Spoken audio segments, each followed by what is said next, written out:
नमस्कार. 15 ऑगस्ट 2025 रोजी पंतप्रधानांनी पुन्हा एक नवीन योजना बेरोजगार तरुणांसाठी आणलेली आहे आणि त्या योजनेचं नाव आहे प्रधानमंत्री विकसित भारत रोजगार योजना.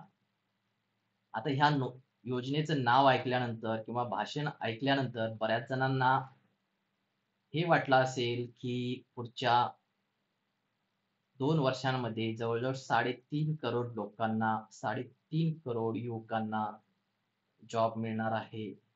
जॉब मिळेल आणि त्याच्यासाठी रजिस्ट्रेशन सुरू झालेलं आहे, असं सुद्धा या नोटिफिकेशनमध्ये सांगण्यात आलेलं आहे. तर नेमकं काय आहे प्रधानमंत्री विकसित भारत रोजगार योजना आणि त्याचा फायदा कसा होणार आहे, हे आपण पाहू आणि त्यानंतर तुम्ही ठरवा योजना खरंच चांगली आहे की नाही ते. प्रधानमंत्री Viksit Bharat Rozgar Yojana goes live, portal goes live. हे ministry of labour and employment यांच्याकडून नोटीस जी आहे ती नोटिफिकेशन जे आहे ते आलेलं आहे. Portal to facilitate registration for the Pradhan Mantri Viksit Bharat Rozgar योजना announced by the Prime Minister in his 12th Independence Day address. Scheme with the outlay of nearly 1 lakh crore to incentivize the creation of over 3.5 crore jobs. आता ह्या scheme मधून 3.5 crore jobs तयार होतील असं म्हटलेलं आहे आणि त्याच्यासाठी खर्च जो आहे तो आहे 1 लाख करोड. 1 लाख करोड इतका खर्च सरकार या योजनेवर करणार आहे आणि त्यातून 3.5 करोड जॉब्स हे तयार होणार आहेत. प्रधानमंत्री Viksit Bharat Rozgar Yojana to support the employment generation, enhanced employability and social security across all the sectors. आता याच्यासाठी एक पोर्टल सुरू केलेलं आहे. ते पोर्टलची लिंक इथं दिलेली आहे आणि ते पोर्टल ओपन केल्यावर आपल्याला हे असं एक पेज ओपन होतं. याच्यामध्ये सुद्धा पुन्हा त्या योजनेचं नाव इथं दिलेलं आहे आणि एक स्लोगन लिहिलेलं आहे, रोजगार या कारोबार साथ है भारत सरकार. हे दिलेलं आहे. याच्यामध्ये फायदे काय आहेत ते सांगितलेले आहे. कुणाला या योजनेचा फायदा मिळणार आहे? Incentive for the first time employee. जे फर्स्ट टाइम जॉबला लागणार आहेत त्यांच्यासाठी ही योजना आहे.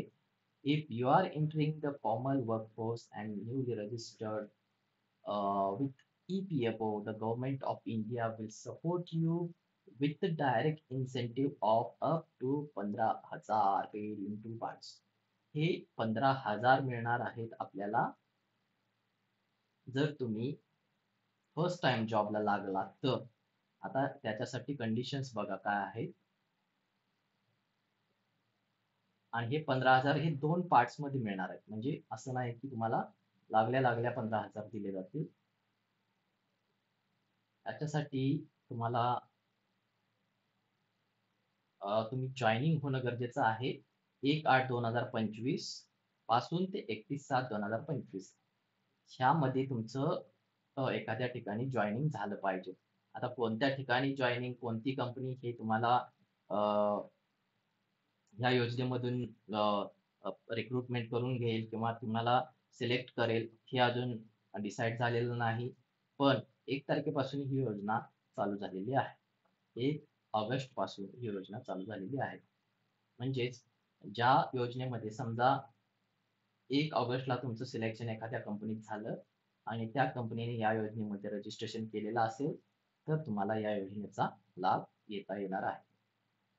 त्याच्यानंतर monthly salary up to 1 lakh. Incentive म्हणजे हायेस्ट सॅलरी जी आहे एखाद्या कंपनीमध्ये तुम्ही जॉबला लागला आणि तिथं तुमची सॅलरी जर 1 लाख रुपये पर महिना असेल तरी सुद्धा या योजनेचा लाभ घेत. इथं म्हटलेलं आहे monthly salary up to 1 lakh. Incentive of all employment received by the employee as per the terms of the employment contract. त्याच्यानंतर एकदा जॉब लागल्यानंतर तुम्हाला त्या कंपनीमध्ये 6 महिने तरी जॉब करायचा आहे. म्हणजे त्या ठिकाणी 6 महिने तरी तुम्हाला टिकून राहायचं आहे. You must complete 6 months of employment in the same establishment for the first instalment of the incentive. म्हणजे इथं जे म्हटलं होतं की 15,000 ची तुम्हाला इन्सेंटिव्ह दिला जाईल. 15,000 रुपये तुम्हाला इन्सेंटिव्ह या योजनेअंतर्गत दिला जाणार आहे. त्या तो पण 2 पार्टमध्ये दिला जाणार आहे. तर पहिल्या पार्टचं जर पेमेंट तुम्हाला पाहिजे असेल, तर तुम्हाला 6 महिने त्या कंपनीमध्ये जॉब करावा लागेल. ठीक आहे. त्याच्यानंतर benefit for the employee. Incentive up to 15,000 हे आपण पाहिलेलं आहे. Incentive equivalent to 1 months EPF wage. Two-part disbursement. First installment after 6 months of the service. Second installment after 12 months of the service.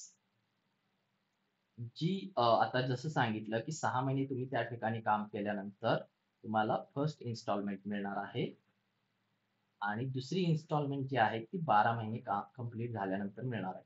आता त्यासाठी पुन्हा कंडिशन आहे saving for future. Second instalment of the benefit is deposited in saving instrument to encourage saving habits. म्हणजे काय, तर तुम्हाला जी दुसरी instalment 12 महिन्यानंतर जी दुसरी इन्स्टॉलमेंट मिळणार आहे ती तुम्हाला डायरेक्ट मिळणार नाही, तर ती एखाद्या सेव्हिंग इन्स्ट्रुमेंटमध्ये ठेवली जाईल. म्हणजे असे काही स्कीम असेल जसं की NPS आहे. NPS मध्ये तुम्हाला जर ते पैसे गव्हर्नमेंटने दिले तर तुम्ही ते काढू शकत नाही. ते तुमच्या नावावर राहतील. म्हणजेच डायरेक्टली तुम्हाला त्याचा वापर करता येणार नाही. इथं पहिली इन्स्टॉलमेंट तेवढीच तुम्हाला डायरेक्ट वापरता येणार आहे आणि ती डायरेक्ट तुम्हाला मिळणार आहे. याच्यासाठी तुम्हाला काय करायचं आहे तर ऑप्टेन UAN म्हणजेच कोणत्याही मोठ्या कंपन्यांमध्ये जॉईनिंग झाल्यानंतर तुम्हाला EPFO ला रजिस्टर केलं जातं आणि UAN number universal account number जसं आपलं पॅन कार्ड असतं, पॅन कार्ड नंबर असतो तसं हे UAN नंबर जनरेट केला जातो आणि त्याच्यातून तुम्हाला महिन्याचे तुमचे PF चे जे काही पैसे असतील तर ह्या नंबरला आपल्या जातात. त्याच पद्धतीनं पहिल्यांदा तुम्हाला तो नंबर घ्यायचा आहे. त्याच्यानंतर तुम्हाला 6 महिने तिथं कमीत कमी 6 महिने तरी जॉब करायचा आहे. Receive your incentive directly in your Aadhaar seeded bank account. पहिला जो इन्स्टॉलमेंट असणार आहे, पहिली जी इन्स्टॉलमेंट असणार आहे ती तुम्हाला डायरेक्टली मिळणार आहे 6 महिन्यानंतर. आणि त्याच्यानंतर complete the financial literacy programme. त्याच्यानंतर काय करायचं आहे, complete the pre financial literacy programme before 12 months to receive second instalment of the incentive. त्याच्यानंतर तुम्हाला 12 महिन्याच्या आत एक फायनान्शियल लिटरसी प्रोग्राम असणार आहे, तो कम्प्लीट करायचा आहे आणि त्याच्यानंतरच तुम्हाला हे सेकंड इन्स्टॉलमेंट मिळणार आहे. आणि ती पण काय केली जाणार आहे, सेकंड इन्स्टॉलमेंट इथं सांगितलं होतं तर ती सेव्हिंग इन्स्ट्रुमेंटमध्ये तुमच्या दिली जाणार आहे. डिपॉझिटेड इन सेव्हिंग इन्स्ट्रुमेंट म्हणजेच एखाद्या अशा अकाउंटमध्ये टाकली जाईल ज्याचा डायरेक्टली तुम्हाला वापर करता येणार नाही. एक तुमचं सेव्हिंग म्हणून ती अमाऊंट तुमच्या नावावर शिल्लक राहील. तर तुम्हाला 15,000चा इन्सेंटिव्ह मिळवण्यासाठी एवढं सगळं करायचं आहे. 15,000चा इन्सेंटिव्ह घेण्यासाठी. आणि यात तुम्हाला कुठंही डायरेक्टली जॉब लागणार नाही. म्हणजेच गव्हर्नमेंट जॉब देण्यासाठी तुम्हाला सपोर्ट करणार नाही. तुमच्याकडं ते स्किल असलं पाहिजे. तुम्हाला एखाद्या कंपनीमध्ये ज्या काही प्रोसेस असतील जॉब मिळवण्यासाठी त्या सगळ्या कंप्लीट करायच्या आहेत आणि हे सगळं तुम्हाला स्वतःला करायचं आहे. गव्हर्नमेंट तिथं कोणताही तुम्हाला सपोर्ट करणार नाही. फक्त याच्यातून फायदा काय होणार आहे या योजनेतून, इथं जो एम्प्लॉयर आहे, जो तुम्हाला जॉब देणार आहे त्याला गव्हर्नमेंट फायनान्शियल सपोर्ट करत आहे. म्हणजेच 1,00,000पर्यंत जर तुम्हाला जॉब दिला एखाद्या कंपनीनं, तर त्या कंपनीला महिन्याला ₹3,000 गव्हर्नमेंट देणार आहे.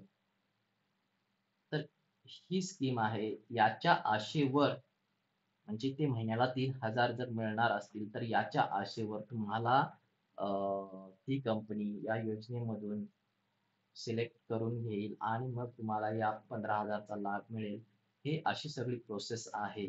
तर तुम्हाला नक्की ही प्रोसेस कशी वाटली? खरंच फायद्याची आहे किंवा नाही ते नक्की सांगा आणि याची एक ऑफिशियल पी-डी-एफ आहे ती व्हिडिओच्या डिस्क्रिप्शनमध्ये अटॅचमेंटमध्ये तुम्हाला दिली जाईल. ती एकदा डिटेल बघा.